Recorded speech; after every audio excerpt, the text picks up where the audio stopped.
Reçois de moi le parfum qui t'est dû, la beauté de ton nom. Mon âme est perdue, je veux n'être qu'à toi.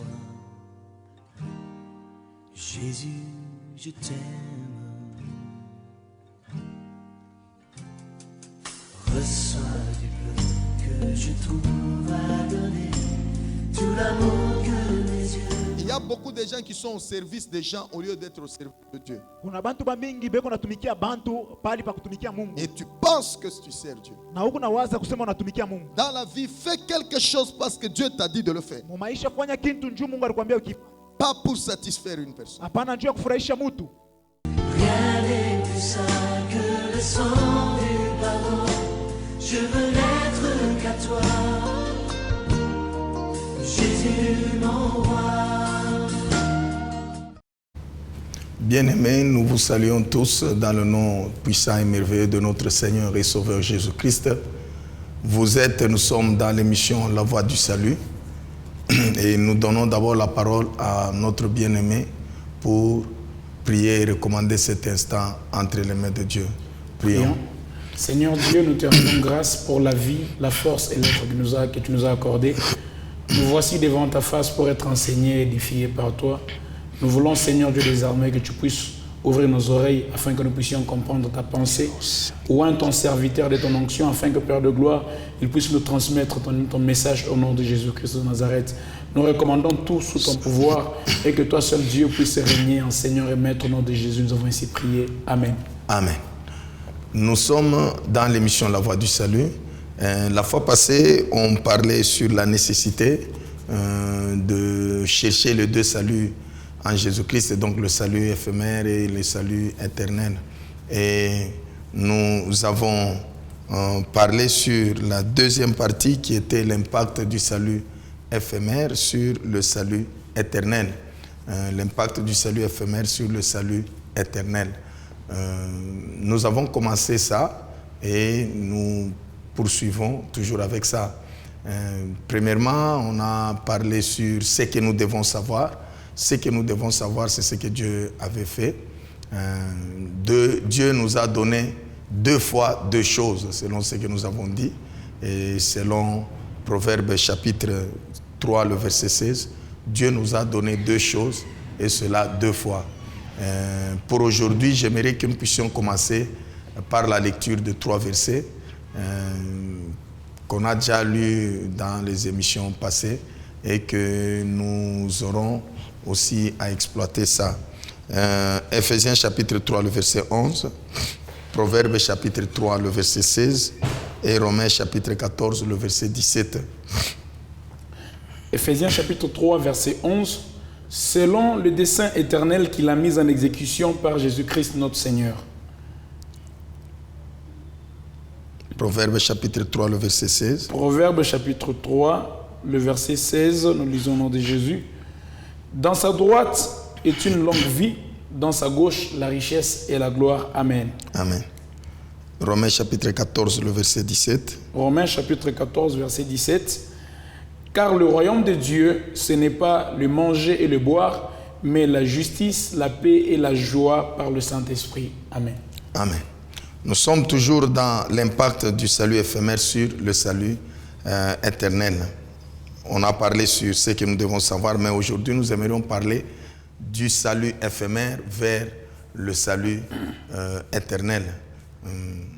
Nous aimerions que nous puissions nous fixer sur certaines choses pour que là où nous allons, que nous puissions mieux comprendre et que notre chrétienté puisse avoir un peu de soubassement solide. Il y avait un plan éternel, et ce plan là-bas existait et ça existe parce que c'est un plan qui est éternel. Et nous vous avions dit que Dieu a eu à chercher à mettre en exécution au travers le premier Adam, qui est l'Adam là de Genèse chapitre 1er. Et Dieu a voulu mettre ça en exécution au travers de cet Adam là-bas.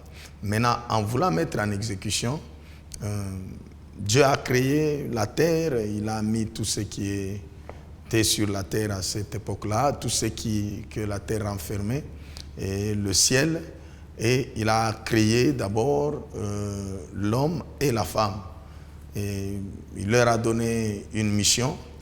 Et nous avons dit que la volonté de Dieu était à son état initial. Donc c'était au début. Ce n'était pas encore à l'état parfait. C'était au début. Et pour que ça puisse aller vers l'état parfait, il fallait que la mission que Dieu avait confiée à l'homme puisse être à son terme. Et à ce moment-là, la satisfaction devait être totale parce que la satisfaction, donc l'homme devait faire des choses pour satisfaire Dieu, glorifier Dieu, et Dieu aussi devait faire des choses pour satisfaire l'homme, glorifier l'homme. C'est pourquoi c'est la gloire, c'était la gloire qui régnait entre l'homme et Dieu. Et selon Dieu, l'homme devait être sur la terre et Dieu lui devait rester toujours là aux cieux. C'est pourquoi la Bible nous dit dans Psaume chapitre 115, le verset 16, que les cieux sont les cieux pour l'Éternel et la terre, Dieu a fait ça pour l'homme, pour le Fils de l'homme. Dieu a voulu créer des êtres à son image et ces gens là-bas devaient commencer à le glorifier. Mais il ne voulait pas qu'il puisse créer comme il avait créé beaucoup les anges. Non. Il a voulu créer d'abord 2 personnes. Au travers de ces 2 personnes, il devait se multiplier. C'est pourquoi il les a bénis selon Genèse chapitre 2. La Bible nous dit que Dieu, chapitre 1er plutôt, le verset 28, Dieu les a bénis. Et on peut nous lire ça. Le verset 28, la Bible dit, Dieu les bénit et Dieu leur dit, soyez féconds, multipliez, remplissez la terre et l'assujettissez, et dominez sur les poissons de la mer, sur les oiseaux du ciel et sur tout animal qui se meut sur la terre. Dieu les a bénis et il a dit, multipliez-vous et remplissez la terre. Donc c'est au travers de ces 2 personnes là-bas que la terre devait être remplie déjà. Et le stade parfait ou bien le stade final, c'était la terre devait avoir beaucoup de gens, devait être remplie de gens. Et à ce moment-là, Dieu devait avoir beaucoup de gens qui pouvaient commencer à le glorifier. Parce que même là au ciel, il a beaucoup d'anges, il avait beaucoup d'anges, tout ça. Et il devait avoir beaucoup de gens aussi pour le glorifier. Et lorsque ce stade là-bas devait être atteint, l'homme devait toucher à l'arbre de vie. Parce que dans le jardin d'Éden, il n'y avait pas seulement l'arbre de la connaissance du bien et du mal, mais il y avait aussi l'arbre de vie. Cet arbre de vie devait, lorsqu'ils allaient prendre ça, ça devait aussi renforcer l'éternité en eux. Mais ça, c'était ça que Dieu avait fait dans Genèse chapitre 2, le verset 9. Il y avait ça, vous pouvez lire ça. L'Éternel Dieu fit pousser du sol des arbres de toute espèce, agréables à voir et bons à manger, et l'arbre de vie au milieu du jardin, et l'arbre de la connaissance du bien et du mal. Donc, il y avait 2 arbres. Il n'y avait pas seulement l'arbre de la connaissance du bien et du mal. Il y avait aussi l'arbre de vie. L'homme pouvait toucher à l'arbre de vie. Il y avait le temps où il devait toucher à l'arbre de vie. À ce moment-là, l'homme devait rester dans l'éternité. Il devait y avoir beaucoup de gens ici sur terre. Mais Dieu l'avait empêché de toucher. Pourquoi? Parce que l'homme était dans l'état de péché, dans Genèse chapitre 3, le verset 22. C'est pourquoi Dieu avait dit qu'ils ne doivent pas toucher de peur qu'ils ne puissent pas vivre éternellement avec ce péché-là. Donc le plan éternel de Dieu a été perturbé parce que ça devait se poursuivre. Maintenant, pour ce qui est de la terre, Dieu a créé la terre, il a créé le sol, il a tout créé, mais il n'a pas tout fait, comme il n'a pas créé tous les gens au même moment. Il n'a pas tout fait. Il fallait que la personne puisse cultiver la terre, selon Genèse chapitre 2, le verset 15. On peut nous lire aussi ça. L'Éternel Dieu prit l'homme et les plaça dans le jardin d'Éden pour les cultiver et pour les garder. Donc l'homme devait cultiver et garder le jardin. Donc la terre ici, l'homme devait travailler la terre, il devait perfectionner la terre et rendre la terre meilleure, plus que l'état où la personne avait trouvé la terre. Donc les découvertes que nous voyons aujourd'hui, ce sont les découvertes que Dieu avait prévues. Donc l'homme devait commencer à découvrir toujours des choses et construire, comme nous voyons, des gratte-ciels, tout ça. Donc c'est normal. Et d'ailleurs, ça devait être mieux s'il n'y avait pas eu de péché. Et à l'état parfait, la terre ici devait être très perfectionné, très cool, et tout devait être très bon. Et à ce moment-là, il devait y avoir aussi beaucoup d'habitations et les gens qui sont remplis, et directement les gens pouvaient commencer maintenant à glorifier Dieu, et Dieu aussi pourrait satisfaire les gens au travers ces conditions-là. Mais du fait que l'homme a péché, nous voyons que ça a perturbé les choses. C'est pourquoi Dieu a maintenu son plan éternel. Il n'a pas voulu assez qu'il puisse mettre une croix de par la punition qu'il a donnée à l'homme. Vous voyez que Dieu a dit que tu enfanteras, la femme va enfanter avec douleur. Donc Dieu n'a pas mis fin à l'enfantement. Donc si Dieu voulait se débarrasser de l'homme, Dieu pouvait dire que bon, comme l'homme a péché, à partir de maintenant, la femme ne va plus mettre au monde, et à ce moment-là, vous allez mourir. Et Dieu devait terminer avec Adam et Ève. Mais Dieu n'a pas mis fin à cela. Il a du moins accepté que l'homme, la femme puisse continuer à mettre au monde et qu'il puisse toujours remplir la terre comme cela était à l'initial. Donc, que ça puisse continuer.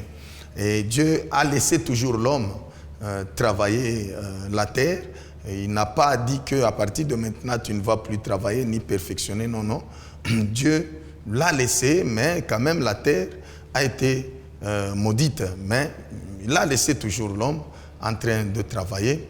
Bon, maintenant, comme ce plan là-bas était de glorifier Dieu, Dieu avait besoin des gens qui sont dans la sainteté, et ces gens là-bas devaient commencer à le glorifier, et Dieu aussi devait les glorifier. Alors ce plan là-bas souffrait d'exécution. C'est pourquoi nous avons dit que Dieu a mis ce plan éternel en exécution au travers Jésus-Christ de Nazareth. Comment est-ce qu'il l'a mis, qui est le Jésus-Christ qui est le dernier Adam? C'est lui qui est le premier-né de toute la création. Donc, c'est lui qui est né en première position. Et avant cela, Dieu d'abord a prévu à ce qu'il puisse créer encore une autre terre et un autre ciel que nous retrouvons dans Apocalypse chapitre 21, du verset 1er où nous descendons. Et là, Dieu a prévu d'installer les gens qui devaient être sanctifiés. Ces gens là-bas qui devaient être sanctifiés devaient se retrouver là-bas. Et dans ce cas-là, Dieu devait le faire au travers lui-même, c'est-à-dire au travers Jésus-Christ. C'est pourquoi la Bible nous dit, on peut nous lire Romains chapitre 8, le verset 29 encore. Romains 8, 29, la Bible dit: car ceux qu'il a connus d'avance, il les a aussi prédestinés à être semblables à l'image de son Fils, afin que son Fils fût le premier-né entre plusieurs frères. Donc Jésus-Christ fut le premier-né d'entre plusieurs frères. C'est comme Adam qui était le premier ici sur la terre.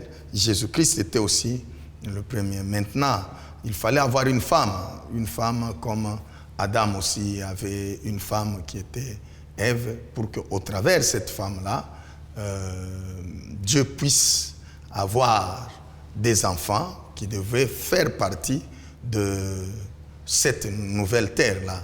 Voilà, maintenant, la femme-là de Jésus-Christ, c'est l'épouse de Jésus-Christ, c'est l'Église. Donc, c'est au travers de l'Église que Dieu est en train de faire venir des gens. C'est-à-dire, l'Église est en train de faire naître les gens pour Jésus-Christ. Et avec ça, la terre là-bas est en train de se remplir des gens qui sont nés par l'Église. L'époux, c'est Jésus-Christ. L'épouse, c'est l'Église. Et comme l'Église est l'épouse, l'Église a comme objectif de faire naître. C'est pourquoi c'est tout à fait normal qu'il y ait l'accroissement des personnes dans l'Église. Ne vous étonnez pas que l'Église puisse avoir toujours beaucoup de gens qui s'ajoutent. Les églises se multiplient, tout ça parce que vous dites que les églises sont devenues nombreuses, qu'il n'y a pas de gens. C'est ça le problème. Parce que s'il y a des gens, bon, c'est tout à fait normal. Même s'il y a 50 personnes, même s'il y a autant de personnes, du fait qu'il y a des gens, vous voyez que les gens s'ajoutent, naissent, selon ce que la Bible nous dit. Parce que le problème ici de femmes, il n'y aura pas le problème de femmes. Jésus-Christ l'a bien précisé que non, il n'y aura pas le problème de femmes. Dans Matthieu chapitre 22, le verset 30, vous pouvez nous lire. La Bible dit, car à la résurrection, les hommes ne prendront point de femmes, ni les femmes de mari, mais ils seront comme les anges de Dieu dans le ciel. Donc les hommes ne prendront point de femmes. Pourquoi? Parce que est-ce que nous aurons besoin encore qu'on puisse mettre au monde là-bas? Non. Chacun va vivre chez soi. Donc il n'y aura pas encore ce problème-là de mettre au monde. Mais les gens seront comme les anges. Le problème des femmes, c'est encore ici sur terre. Et même si on parle de la satisfaction de la femme qui est satisfaite par son mari et le mari qui est satisfait par sa femme, comprenez que nous sommes ici sur terre avec les réalités de cette terre. Là aussi, il y aura une autre dimension de satisfaction selon ce que Dieu a déjà prévu et qui est encore dans son secret. Et nous voyons que Jean chapitre 1er du verset 12 jusqu'au verset 13 nous dit, vous pouvez lire. Mais à tous ceux qui l'ont reçu, à ceux qui croient en son nom, il a donné le pouvoir de devenir enfants de Dieu, lesquels sont nés non du sang, ni de la volonté de la chair, ni de la volonté de l'homme, mais de Dieu. Voilà, à tous ceux qui l'ont reçu, il leur a donné le pouvoir de devenir enfants de Dieu, lesquels sont nés non de la volonté de la chair ou du sang, mais selon la volonté de Dieu. Donc, tout celui qui croit en Jésus-Christ, il s'ajoute. C'est pourquoi vous verrez dans Actes des Apôtres, la Bible nous dit que l'Éternel ajoutait à l'Église chaque jour les membres. Donc les gens s'ajoutaient. Quelqu'un qui croit, il s'ajoute. Quelqu'un qui croit, il s'ajoute. Donc nous avons des naissances presque chaque jour. Parce que chaque jour, il y a ceux-là, même une personne qui accepte Jésus-Christ comme son Seigneur et Sauveur.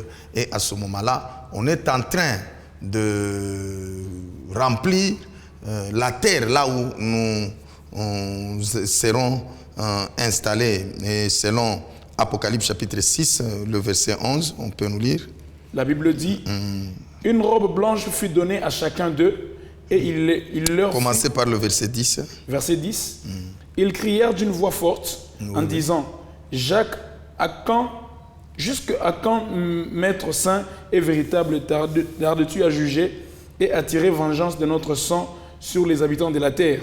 Une robe blanche fut donnée à chacun d'eux, et il leur fut dit de se tenir en repos quelque temps encore, jusqu'à ce que fût complet le nombre de leurs compagnons de service et de leurs frères qui devaient être mis à mort comme eux. Amen. Amen. Moi, mon problème, c'est là, vers la fin, jusqu'à ce que soit complet le nombre de leurs frères. Donc Dieu attend que le nombre soit au grand complet. Donc avec des naissances, sur cette terre, il fallait que la terre soit remplie par des naissances comme nous voyons les mamans qui mettent au monde. Là-bas, Dieu est en train de chercher à ce que les gens croient et que ceux-là qui nous ont déjà dévancés là-bas doivent patienter. Vous devez comprendre que nous, Église, nous avons une grande mission. La grande mission, c'est beaucoup prêcher l'Évangile pourvu que les gens croient au Seigneur Jésus-Christ, les gens viennent à Christ pour que le nombre soit complet. Il y a une fête là au ciel lorsque quelqu'un vient ou bien revient à Jésus-Christ. Et à ce moment-là, le nombre s'accroît. Et là-bas, il faut que le nombre soit au grand complet. Nous devons beaucoup prêcher, s'il vous plaît, afin que le nombre soit au grand complet. Et en dehors de ça, donc tout se fait ici sur terre. En dehors de ça, Dieu a donné à l'homme de perfectionner, la mission de perfectionner aussi cette terre ou bien ce monde ici, en cultivant ou bien en travaillant la terre, en découvrant des choses comme nous le faisons, comme nous le constatons, tout ça. En construisant, quelqu'un peut construire une maison et puis juste après il voit que non, ça devient un peu démodé, il faut que je puisse démolir ça, je construis encore une autre maison. Plus nous travaillons, plus nous avons quelque chose et puis nous construisons tout ça. Mais qu'est-ce que la Bible nous dit dans Jean chapitre 14 à partir du verset 1er jusqu'au verset 3? Que votre cœur ne se trouble point, croyez en Dieu et croyez en moi. Il y a plusieurs demeures dans la maison de mon Père. Si cela n'était pas, je vous l'aurais dit. Je vais vous préparer une place. Et lorsque je m'en serai allé et que je vous aurai préparé une place, je reviendrai et je vous prendrai avec moi, afin que là où je suis, vous y soyez aussi. Ok. Jésus-Christ a bien dit à ses disciples qu'il y a plusieurs demeures. Donc ici sur terre, nous sommes venus sur la terre sans demeure. Mais maintenant, je peux avoir une demeure. Mais lorsqu'on m'avait mis au monde, je n'avais pas tellement de demeure, à part là où j'étais chez mes parents. Mais maintenant, j'ai aussi ma demeure, parce que j'ai travaillé et j'ai pu construire et j'ai ma demeure. Mais ici, il dit déjà qu'il présente la demeure. Il y a plusieurs demeures dans la maison de mon Père. Donc, personne n'ira construire là-bas. Donc, lorsque nous serons là-bas, d'abord, nous serons déjà au stade complet. Cette terre sera déjà remplie. Et puis, deuxièmement, nous allons trouver nos places. Chacun a sa place et à sa maison. Nous allons trouver déjà des maisons là-bas. Nous allons trouver déjà des richesses. Là, nous n'aurons pas à creuser pour chercher des... Non, nous allons trouver déjà, chacun va trouver déjà sa richesse.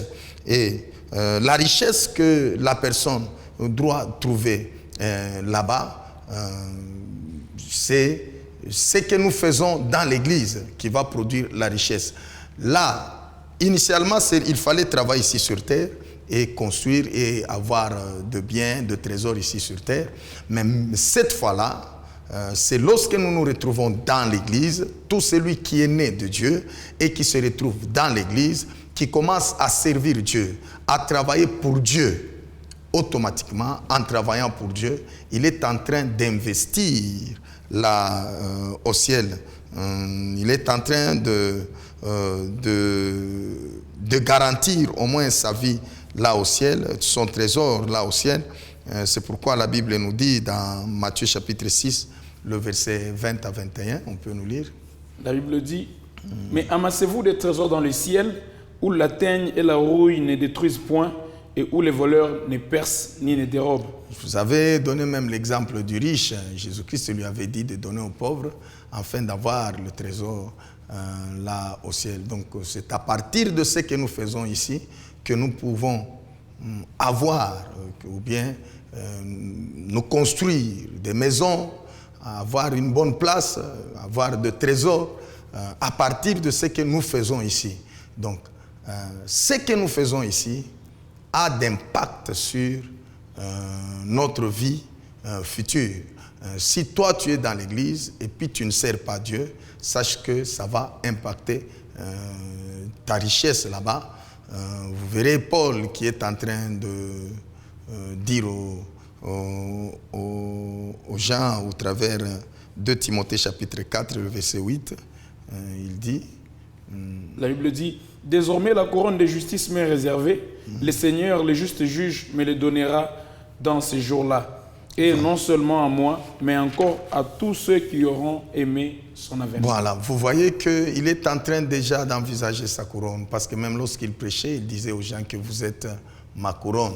C'est sur base du travail qu'il a fait ici qu'il va obtenir cette couronne là-bas. Alors, tout se fait ici sur terre. C'est ça mon problème.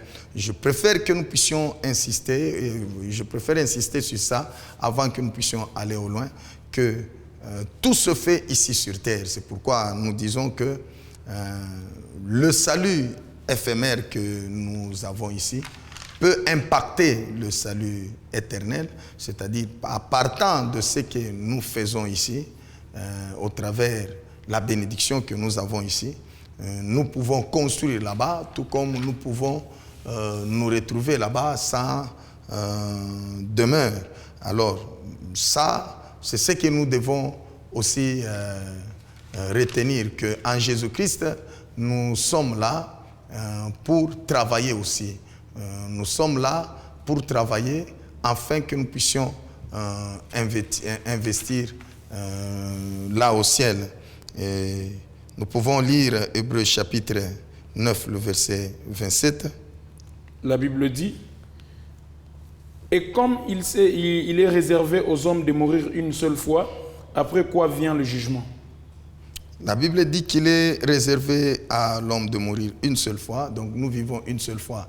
Tu n'auras plus à revenir ici, même si on te dit que non, tu reviendras pour perfectionner, c'est faux. Tu n'auras plus jamais à revenir ici sur terre. Ce que tu mènes ici, c'est la vie que Dieu a voulu que tu puisses mener ici sur terre, et c'est le temps que Dieu t'a déjà donné.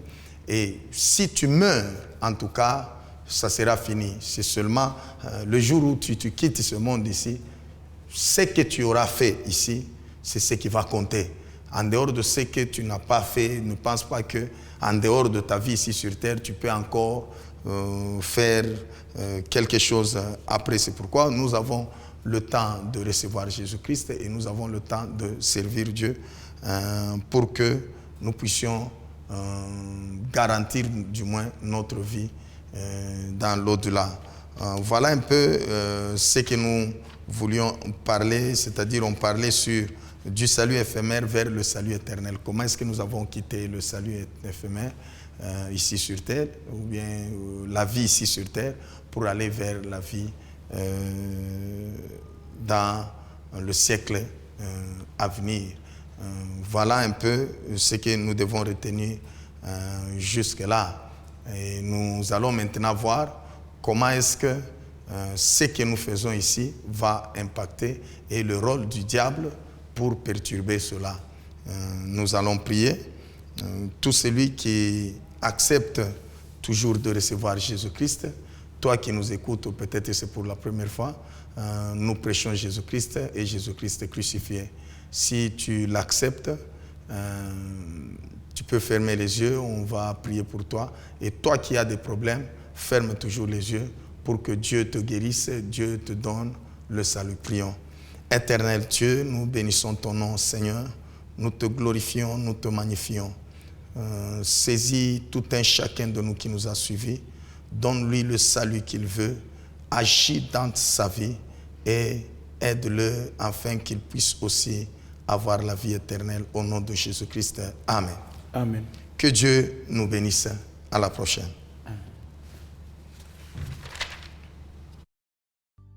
Reçois de moi le parfum qui t'est dû, la beauté de ton nom, mon âme est perdue. Je veux n'être qu'à toi. Jésus, je t'aime. Reçois du peu que je trouve à donner, tout l'amour que mes yeux. Il y a beaucoup de gens qui sont au service des gens au lieu d'être au service de Dieu. Et tu penses que tu sers Dieu. Dans la vie, fais quelque chose parce que Dieu t'a dit de le faire. Pas pour satisfaire une personne. Rien n'est plus sain que le sang du pardon. Je veux n'être qu'à toi, Jésus mon roi.